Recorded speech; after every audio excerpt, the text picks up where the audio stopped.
Hoy estaremos estudiando la lección número 7 de la guía, el Evangelio es suficiente. Y quiero hacer una pregunta. ¿Qué diferencia hace el Evangelio en nuestras relaciones? ¿Cómo afecta la manera en que te ves en función de los que están a tu alrededor con respecto al Evangelio? ¿Y cómo ves a los demás en función de ti mismo? El Evangelio crea toda una nueva autoimagen que no se basa en comparaciones. Solo el Evangelio hace que ni estemos seguros de nosotros mismos, ni seamos menospreciadores de nosotros mismos, sino que seamos audaces o valientes y humildes a la vez. Eso hace el Evangelio. Retomando la historia, hasta el día de hoy hemos estudiado lo siguiente. Primero, Pablo exhortó a los Gálatas a seguir confiando en Jesús, quien ha hecho lo que la ley no puede. Él ha tomado nuestra maldición y nos ha dado la bendición de Dios.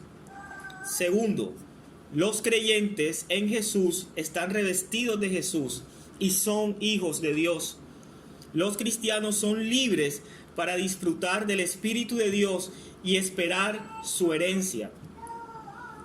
Y por último, que fue la lección anterior, como cristianos somos libres de la obligación de obedecer la ley para ser salvos, pero debemos usar nuestra libertad para amar a otros en obediencia a la ley, siendo guiados por el Espíritu y no por los sobredeseos o los deseos excesivos o los deseos exorbitantes de nuestra naturaleza pecaminosa.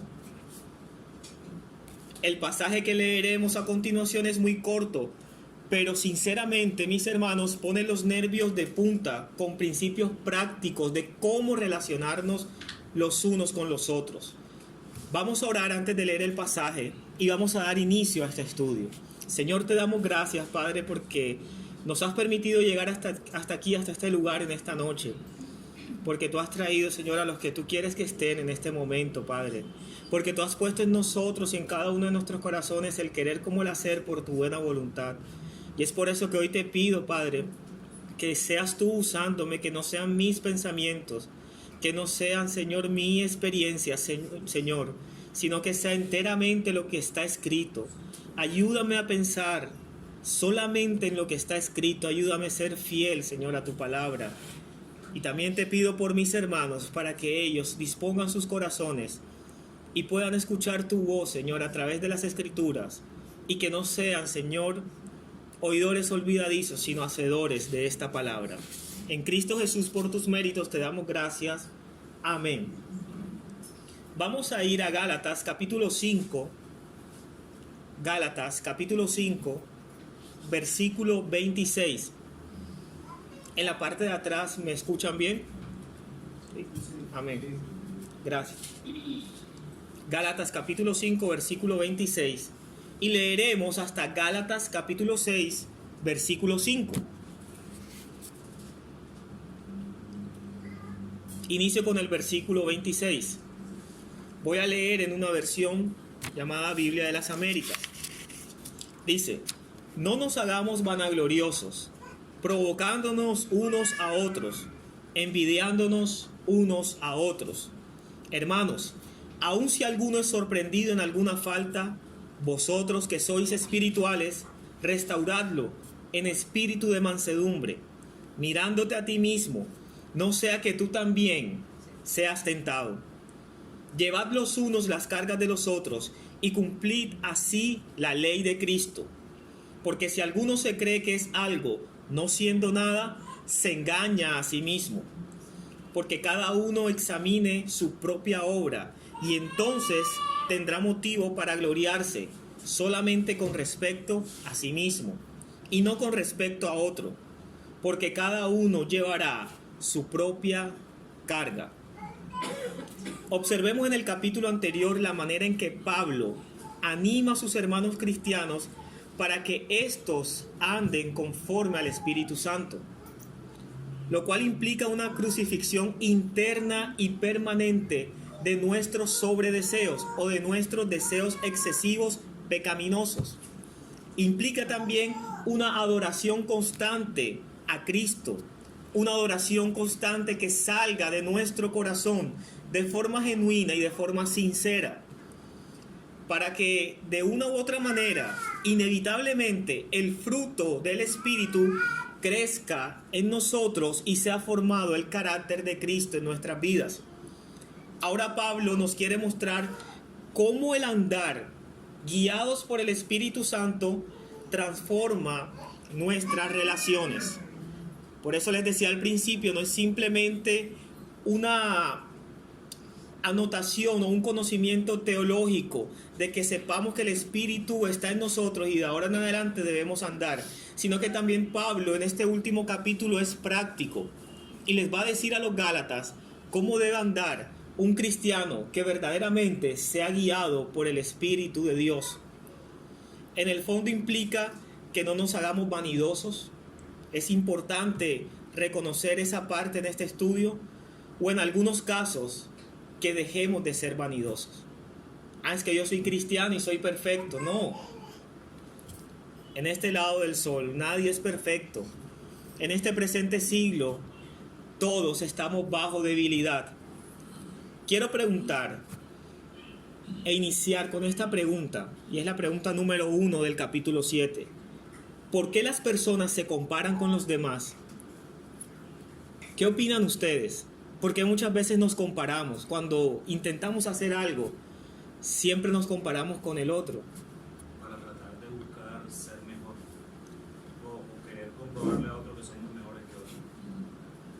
O la propia inconformidad de uno. Es que este es un carro, yo no. Es que quienes uno se compara, no siendo satisfecho con lo que uno tiene, queriendo lo que tiene el otro. Por una necesidad de aprobación. Necesidad de aprobación. Aquí vimos de pronto un sentido de superioridad. Vimos que Juan Camilo responde también en un sentido de inferioridad, algo que me hace falta.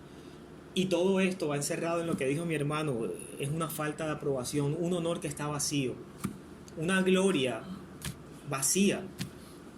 Y ese sentido de superioridad y ese mismo sentido de inferioridad que buscamos para conseguir un honor y nuestra propia gloria es vanidad. Termina siendo vanidad. La palabra griega que traduce vanidoso es aquella que literalmente quiere decir, y no voy a citar el griego porque me interesa es el concepto, quiere decir vanagloria o vacíos de honor. Cuando vemos vanidoso en la Reina Valera, podemos también decir que es vanaglorioso o una persona vacía de honor, no tiene honor. Así que la vanidad es una profunda inseguridad, una reconocida ausencia de honor y gloria que conduce a una necesidad de probar nuestro valor a nosotros mismos y a los demás. Esto a su vez fija en nuestra mente en la necesidad de compararnos con los demás.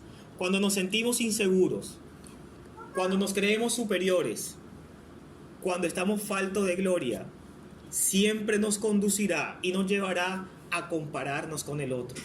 Si soy superior, es que el otro no tiene las capacidades que yo tengo, y eso es vanidad.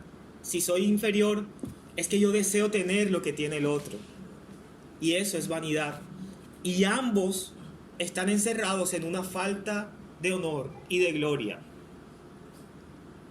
Ahora, la inseguridad, y quiero dar la respuesta a esta pregunta, es una de las razones por las cuales siempre nos vamos a comparar. La ausencia de honor será también una de las razones por las cuales siempre estaremos comparándonos. El hambre de honor nos puede hacer muy competitivos. Esto describe el estado natural de una persona que está lejos o no conoce el Evangelio. Cuando nuestra actitud o nuestras relaciones se manejan dentro de estos dos extremos, damos o mostramos que sinceramente desconocemos la obra de Cristo en nuestras vidas. No estamos viviendo el Evangelio y por ende no estamos andando por el Espíritu ni estamos siendo guiados por Él. Ahora, ¿por qué creemos que la vanidad nos lleva a irritarnos y a envidiarnos? Y aún estamos en el versículo 26 del capítulo 5. Si quiere algún hermano que me ayude y lo lea en la versión Reina Valera.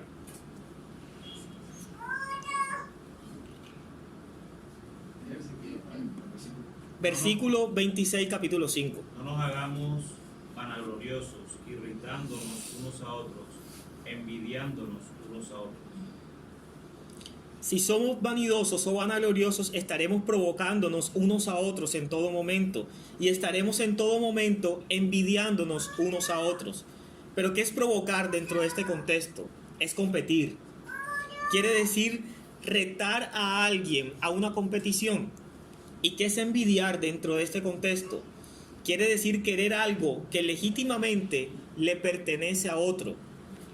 O sencillamente, y es lo más común, querer que esa persona no tenga eso en particular. Yo creo que este es uno de los motivos, aunque parezca más oculto, pero es uno de los motivos que más prima cuando hay envidia en la persona. No es que queremos muchas veces tener lo que el otro tiene, no. Es que desearíamos que la otra persona no lo tuviera por el simple hecho que nosotros no lo podemos tener. Pablo está hablando de dos maneras distintas de relacionarnos con los demás. Provocar es la actitud de alguien que está seguro de su superioridad, viendo hacia abajo a alguien que percibe como débil. Eso es provocar. Yo irrito a la otra persona, jactándome de mis capacidades y de mis dones y diciendo, mira, tú no puedes hacerlo. Y eso denota vanidad. Envidiar es la actitud de alguien que consciente, de su inferioridad, viendo hacia arriba a alguien que cree que está por encima de él. Eso es envidia. Y esa es la actitud del envidioso. Así que Pablo está diciendo que la superioridad y la inferioridad son formas de ser engreídos. Ambas. Es que unas son... En la envidia vemos a una persona con baja autoestima. En la envidia vemos a una persona tal vez cabizbaja, que definitivamente siente que no es capaz de nada. Y posiblemente se puede disfrazar esa baja autoestima como una falsa humildad. Pero vemos al vanaglorioso, que es jactancioso, que se infla él mismo, y entonces a él simplemente lo llamamos engreído. Pero Pablo está diciendo aquí, no, tanto el envidioso, que se cree inferior, como el vanaglorioso, que se cree superior, son engreídos, y es una forma de orgullo. La envidia y la provocación son actitudes que demuestran un rechazo evidente al Evangelio de nuestro Señor Jesucristo. Ambos, en el fondo, nacen de la inseguridad, como hemos visto al principio. Solo son dos formas diferentes de exteriorizar lo que querían exteriorizar los gálatas al seguir las enseñanzas de los falsos maestros. ¿Y cuáles eran esas enseñanzas? De que los gálatas trabajaran para su salvación. Ambas actitudes es de una persona que busca el deseo de la justicia propia. Ambas son actitudes de una persona que busca ser señor, de una persona que busca controlar su propia vida. Y es por esto que esta enseñanza, y le he pedido a Dios que no nos lleve a pensar en el otro, sino nos lleve a pensar en nosotros mismos y a examinarnos. Porque aquí Pablo le está hablando a creyentes, no le está hablando a incrédulos. Y como creyentes podemos tener una actitud envidiosa o una actitud provocadora. Ahora, hay algunas preguntas, y esto es un ejercicio que quiero hacer con ustedes, que nos van a ayudar a analizar en qué punto tal vez estamos fallando, o si estamos practicando alguno de estos dos extremos o actitudes. La primera pregunta es, y quiero que esta pregunta la meditemos y nos las hagamos con sincera humildad, y es lo siguiente, no para que me respondan, sino para que vayamos meditando. ¿Tengo la tendencia de explotar o más bien de no decir nada? ¿Tiendo a buscar pleito con las personas o evito completamente la confrontación? Pensemos en situaciones. ¿Tiendo a desanimarme frente a individuos y a grupos de personas o con mayor frecuencia me avergüenzo y me intimido ante cierta clase o tipos de personas? baja autoestima. La última, cuando me critican, me enojo mucho, me pongo muy crítico y ataco enseguida, o me desaliento mucho y me pongo a la defensiva. Elaboro excusas o simplemente digo no puedo, me doy por vencido. Cuando nos hacemos este tipo de pregunta, podemos identificar en qué actitudes estamos cayendo. Y recordemos aquí, Pablo le acaba de decir a todos los cristianos que debemos andar por el Espíritu para no entrar dentro de ninguna de estas dos actitudes. Y ese es el antídoto. Y el andar en el Espíritu, aunque es responsabilidad nuestra y es una carga a manera de responsabilidad en nosotros, es una obra enteramente de Dios a través del poder de su mismo Espíritu. Es a través del poder del Espíritu que el Evangelio es aplicado a nuestras vidas, porque la Biblia dice: separados de Él, nada podéis hacer. Y está dentro del contexto de los pámpanos que están arraigados o que están unidos a la raíz verdadera, y que si no estamos unidos a esa raíz verdadera, no valemos nada y no podemos llevar fruto. Pero si estamos unidos a Cristo, si entendemos y vivimos el Evangelio, podemos llevar mucho fruto. La tercera pregunta es: ¿de qué manera el Evangelio de la justificación por la fe nos hace humildes y valientes? ¿De qué manera el Evangelio de la justificación por la fe, es la tercera pregunta, nos hace humildes y valientes? ¿De qué forma piensan que el Evangelio puede hacernos humildes y valientes? Es sencillo. El Espíritu obra en nosotros para aplicar el Evangelio a nuestra autopercepción y a nuestra forma de ver a los demás. Crea una autoimagen que no está basada en la comparación con los demás. Y si no nos comparamos, entonces ya no nos creeremos superiores, ni tampoco nos creeremos inferiores, sino que esa autoimagen va a estar basada en la obra de Cristo en la cruz. Y cuando esa autoimagen está arraigada o cimentada en esa obra, no vamos a tener un alto concepto de nosotros mismos. Y vamos a decir: es que yo no hice, sinceramente no hicimos nada para esto. Fue por pura gracia de Dios. Porque dice la Escritura que cuando aún éramos débiles y pecadores, a su tiempo Cristo murió por los impíos. Y somos nosotros. Porque Dios no vino por los sanos, sino por los enfermos.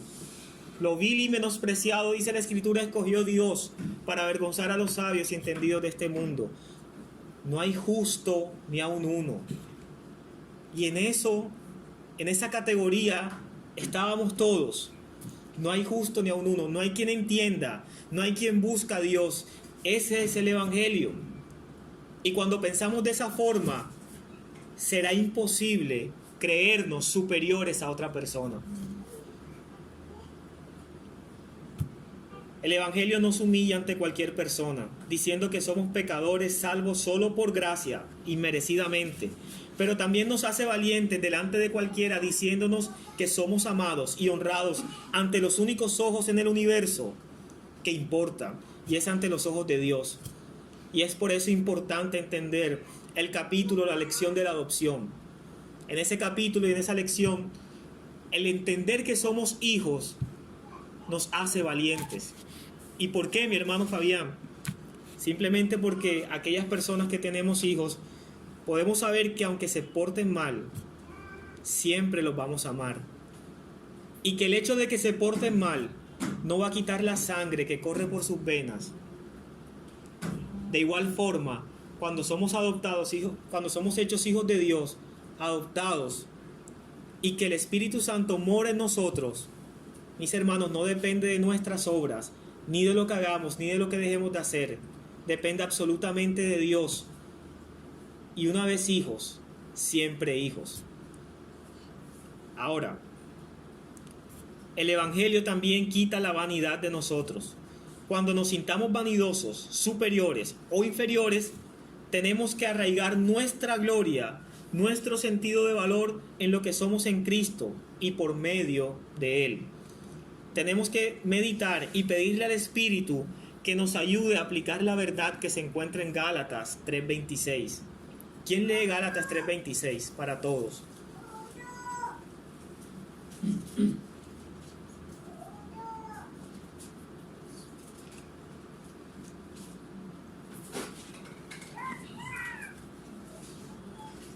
Pues todos sois hijos de Dios mediante la fe en Cristo Jesús. A nuestras emociones le diremos entonces, somos hijos de Dios. Y eso nos hace valientes. Entonces, siendo hijos de Dios y reconociendo esa posición que tenemos y que disfrutamos, podemos estar seguros de nosotros mismos. Solo por medio de la fe en Cristo, entonces somos humildes.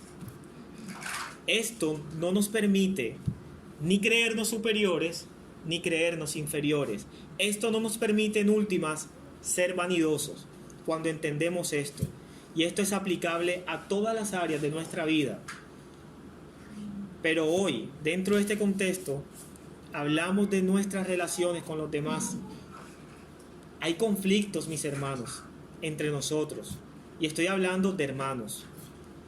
Hay diferencias marcadas. No todos pensamos de la misma manera.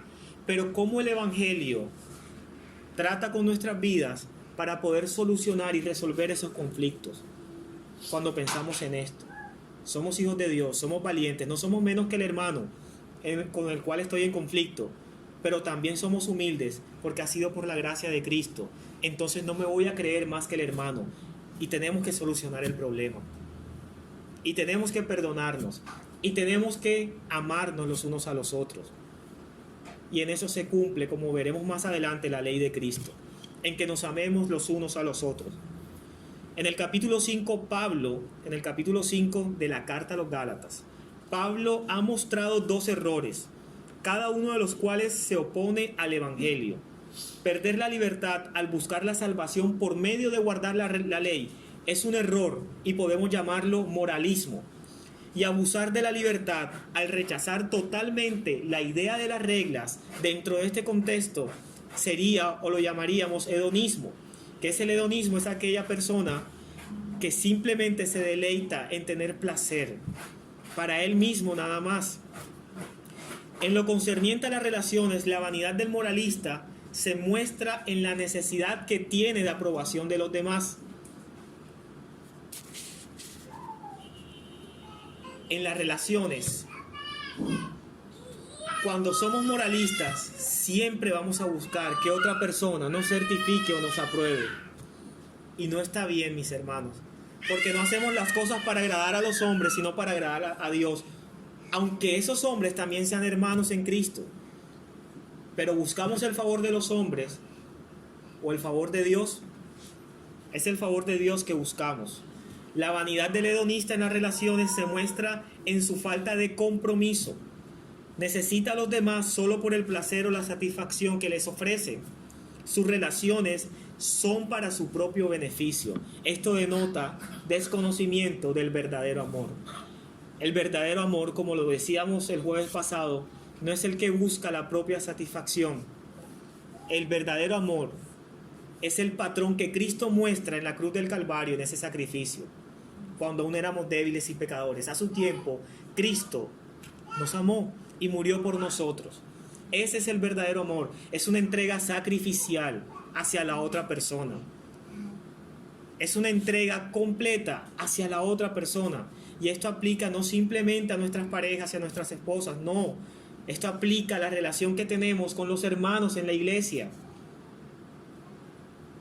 ¿Cómo yo demuestro el amor que Cristo ha puesto en mí, en medio del conflicto y en medio de la dificultad, en medio de aquel hermano que se cree superior y en medio de aquel hermano que se cree inferior, en medio de la vanidad y de la falta de honor?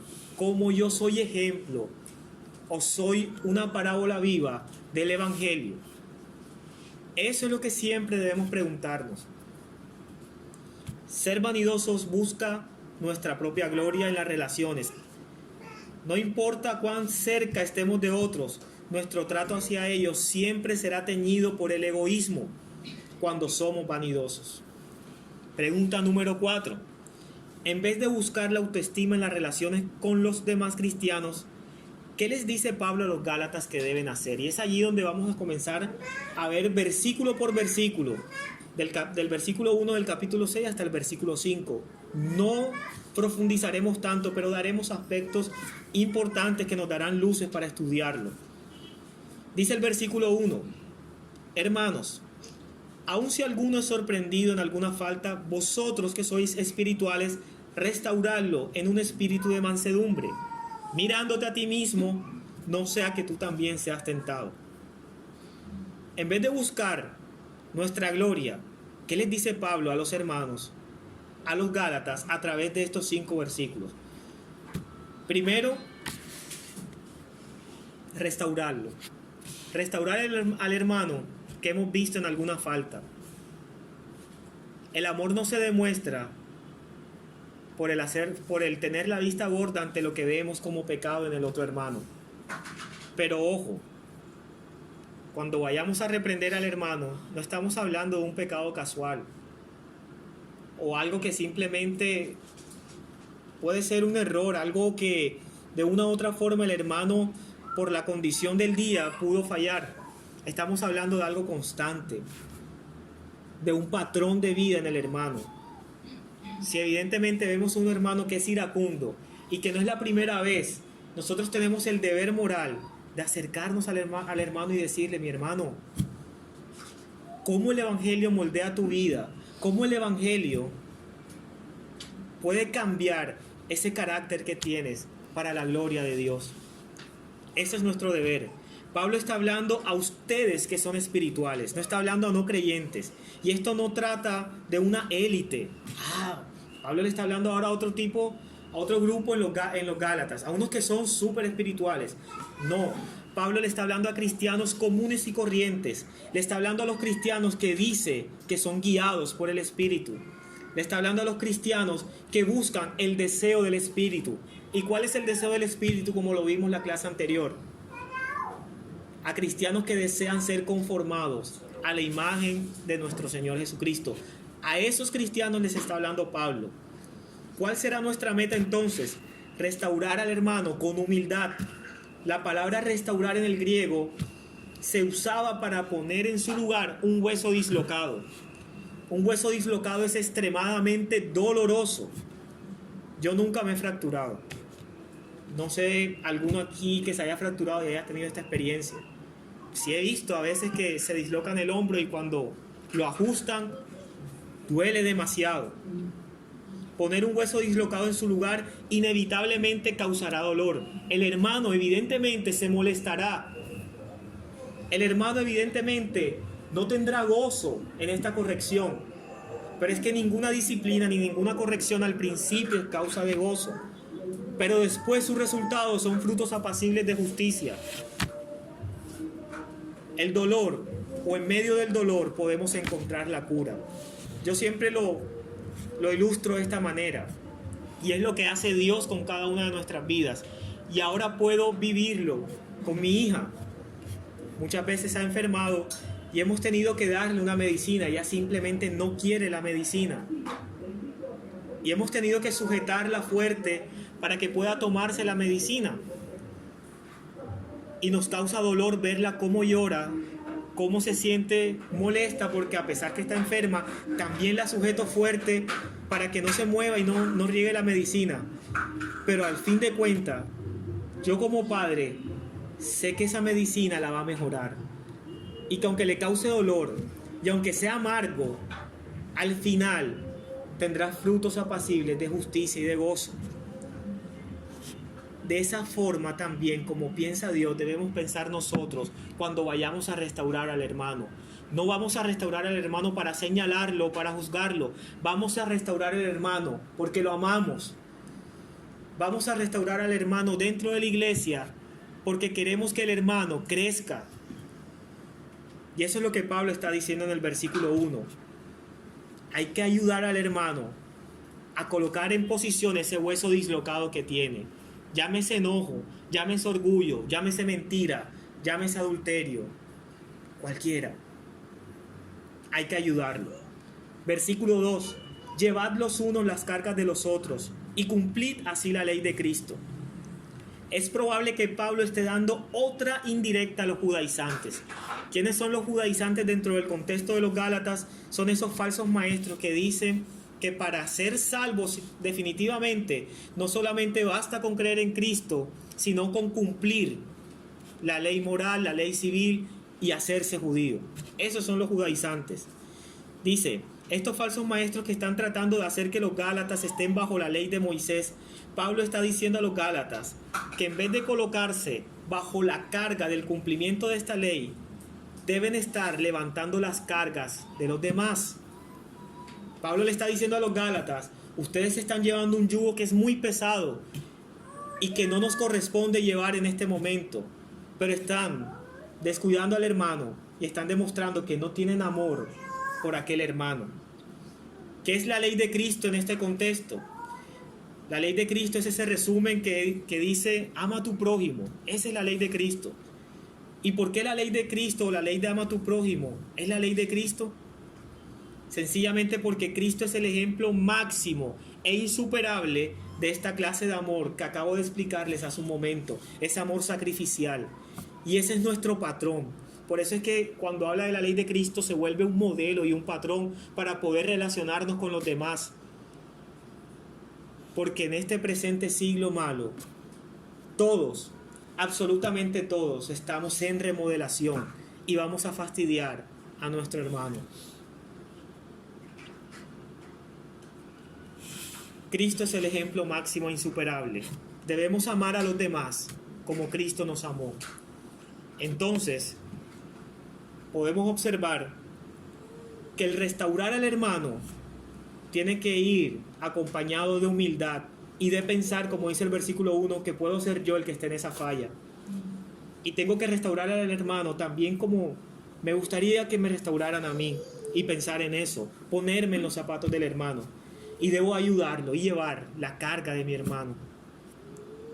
Versículo 3 y 4 dice, pero si alguno se cree que es algo no siendo nada, se engaña a sí mismo. Pero que cada uno examine su propia obra y entonces tendrá motivo para gloriarse.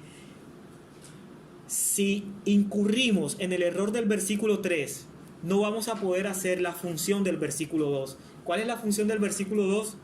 Llevar las cargas los unos de los otros. ¿Y qué nos dice el versículo 3? Si alguno se cree ser algo no siendo nada, se engaña a sí mismo. Si nos creemos algo que no somos, no vamos a poder ayudarle al hermano, porque nuestra ayuda va a estar impregnada de orgullo, de envidia, de vanidad y de un honor vacío. Y no vamos a restaurar al hermano en ninguna medida. ¿Y qué vamos a hacer? Un daño. Versículo 5 dice que cada uno cargue su propia responsabilidad.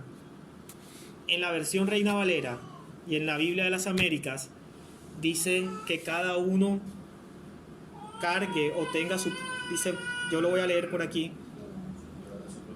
Cada uno llevará su propia carga. Si lo leemos de esta forma parece contradictorio con lo que dice el versículo 2, llevar las cargas los unos de los otros. Pero gracias a Dios que hay herramientas que nos permiten, aún desconociendo el idioma original, nos permiten llegar a la luz y a la claridad de la interpretación de acuerdo al contexto. Y lo que dice el versículo 5 en la nueva versión internacional es que cada uno cargue con su propia responsabilidad. Hay cargas que podemos compartir y Dios en el versículo 2 nos manda a llevarla, pero hay responsabilidades que nos pertenecen de manera particular a cada uno de nosotros. Este versículo quiere decir que Dios nos ha dado a cada uno de nosotros un conjunto diferente de dificultades y de oportunidades. Un conjunto diferente de debilidades y de dones. No todos tenemos las mismas dificultades, no todos tenemos las mismas oportunidades y no todos tenemos los mismos dones. No debemos, por tanto, compararnos con los demás. Esa responsabilidad Dios la ha puesto a cada uno de manera particular y debemos llevarla. No nos comparemos con alguien que ha hecho menos que nosotros, sintiéndonos así un orgullo vanidoso. O con alguien que ha hecho más que nosotros, sintiéndonos así una desesperación o envidia vanidosa. Dios nos ha dado una responsabilidad diferente que debemos llevar de manera que le sirvamos sinceramente a Él. Nuestro deber es llevar la responsabilidad de una manera que glorifique a Dios. Llámese dificultad, llámese oportunidad, llámese un don o llámese una debilidad. En todo y por todo debemos decir: Cristo, que tu gracia me sea suficiente. En todo y por todo debemos decir: Cristo, que tu evangelio baste solamente. En todo y por todo debemos decir: Señor mío, Dios mío, estamos rendidos a tus pies. Si vemos la vida así, mis hermanos, también seremos lentos para juzgar a otro. Con humildad y mansedumbre ayudaremos a otros en sus tareas, en sus problemas y en sus cargas. Pero hay una carga que no podemos compartir, como dice John Stott, y es nuestra responsabilidad ante Dios en el día del juicio final. En ese día tú no podrás llevar mi morral, hermano, ni yo podré llevar el tuyo. En ese día solamente seremos Dios y yo. Y así de manera particular con cada uno de nosotros. Quiero terminar con esta última pregunta. Y me gustaría que, viendo estas acciones que Pablo invita a los Gálatas a que realicen, como cuáles: confrontarnos con humildad, llevar las cargas los unos de los otros, examinarnos y, por último, cargar con nuestra propia responsabilidad. ¿Cómo esas acciones o cuáles de esas acciones se ejercen bien dentro de tu comunidad, dentro de tu iglesia local? Me dirán: tal vez sea muy pronto, mi hermano, para verlo, porque apenas nos estamos conociendo, y tienen razón. Pero ¿cuál de estas acciones podrían hacer mejor? Ya no dentro de la iglesia local, sino cada uno de nosotros, con las situaciones particulares que vivimos. Debemos preguntarnos eso. ¿Y cómo podríamos nosotros, como personas, marcar la diferencia en medio de una situación y poder aplicar esto que Pablo le está diciendo a los Gálatas?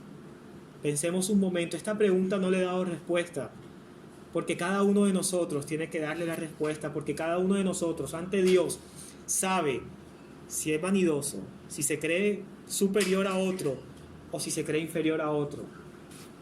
Cada uno de nosotros es responsable ante Dios si estamos buscando nuestra propia gloria o estamos buscando agradar a Dios con la responsabilidad que Él nos ha dado. Llámese debilidad o don, llámese dificultad u oportunidad.